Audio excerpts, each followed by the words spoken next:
So there was the movement of spiritual awareness by Roger Hinkins, and he was a teacher. And in 1963, he collapsed into a coma in his classroom. And when he came to, after a stay in the hospital, he woke up his new name, John Roger.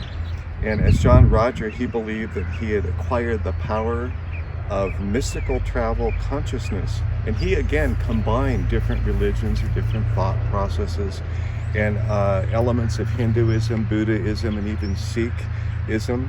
And he gave insight seminars, he called them, and more than 50,000 people attended those seminars. And he was accused of financial and sexual improprieties as well.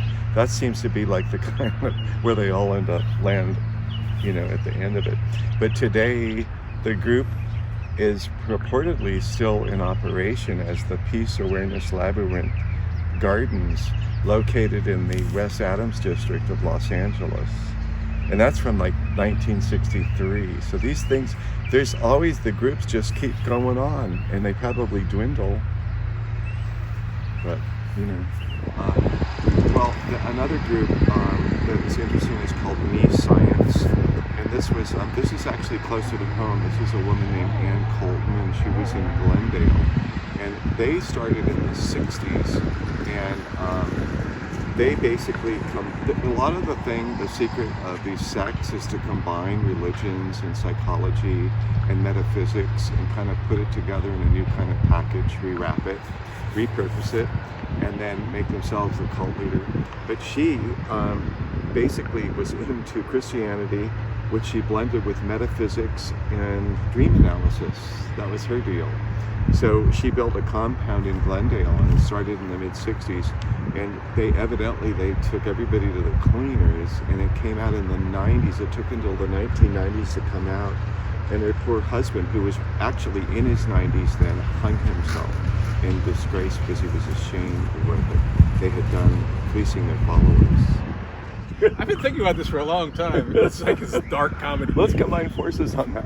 And so the only problem is they're running out of zombies.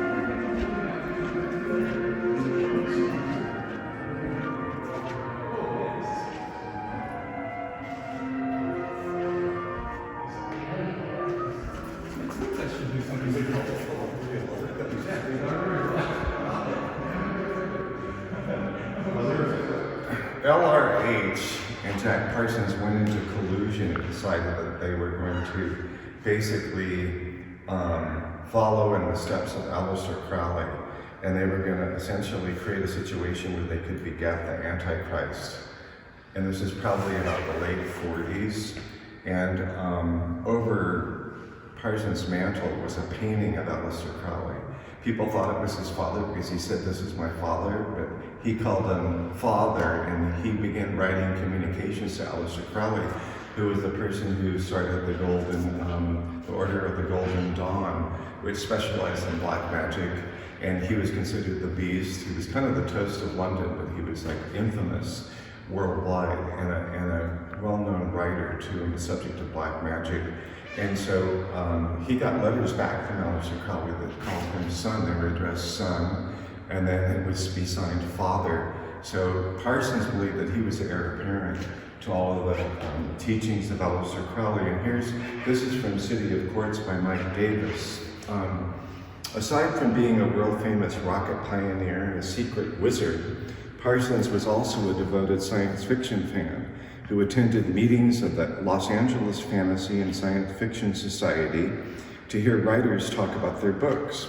One day in August 1945, earlier than I thought, to Parsons' delight, an LAF-SFS acquaintance showed up at the Orange Grove mansion with a young naval officer, Lieutenant Commander L. Ron Hubbard, who had already established a reputation as a master of sci-fi pulp.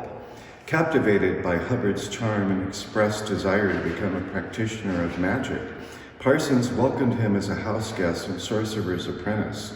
Hubbard reciprocated by sleeping with Parsons' mistress. Perturbed by this development, but not wishing to show open jealousy, Parsons instead embarked on a vast diabolical experiment under Crowley's reluctant supervision to call up the true whore of Babylon so that she and Parsons might procreate a literal Antichrist. right here in Pasadena. Yeah, like every other nerd fanboy, I was fascinated with H.P. Lovecraft. And later I discovered, standing on the corner with my brother's friends who were a lot older than me, that H.P. Lovecraft, they said, yeah, you know, he's pretty good with what he does and everything, but that motherfucker is a racist. Really, seriously is a racist, you know. And that, I carried that forward. So I still would read Lovecraft, but I was always attuned to the racism that I heard described in when I was like 12 or 13. So a lot of times the gods, you know, they do seem to represent people of ethnicities that, you know, Lovecraft wasn't particularly fond of. But I'm going to read something from the Call of Cthulhu. And I think probably understanding Lovecraft is to understand that he seemed to be fascinated with female genitalia, and that it really seemed to disturb him to no end. So I'm pretty sure he died a virgin. He was married for a very short time, went home and never remarried. So there's a lot of sexual perversion in H.P. Lovecraft. So this is a short piece from the Call of Cthulhu. The most merciful thing in the world, I think, is the inability of the human mind to correlate all its contents.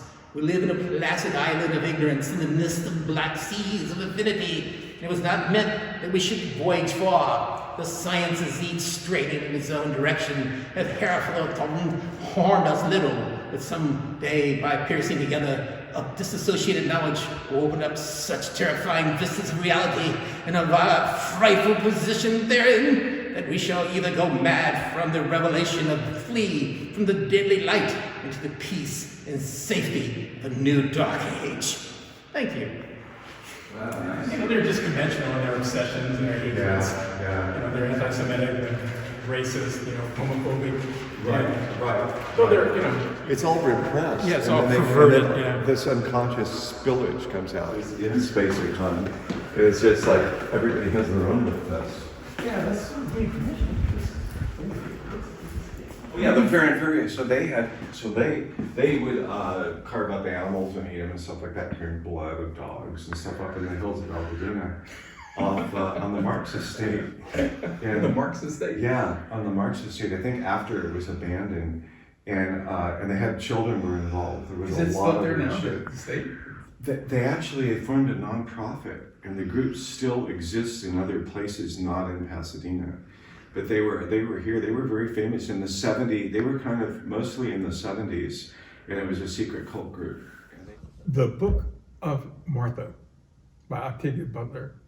It's difficult, isn't it? God said with a weary smile. You're truly free for the first time. What could be more difficult than that? Martha Bees looked around at the endless grayness that was, along with God, all that she could see. In fear and confusion, she covered her bead black face with her hands. If only I could wake up, she whispered. God kept silent, but was so palpably, disturbably present that even in the silence, Martha felt rebuked. Where is this? She asked, not really wanting to know, not wanting to be dead when she was only 43. Where am I? Here with me, God said. Really here? She asked. Not at home in bed dreaming? Not locked up in a mental institution? Not lying dead in morgue? Here, God said softly, with me. After a moment, Martha was able to take her hands from her face, look again at the grayness around her and at God. This can't be heaven, she said. There's nothing here, and no one here but you. Is that all you see? God asked. This confused her even more. Don't you know what I see? She demanded, and then quickly softened her voice. Don't you know everything? God smiled. No, I outgrew that trick long ago. You can't imagine how boring it was. I love that. That's awesome. That was awesome.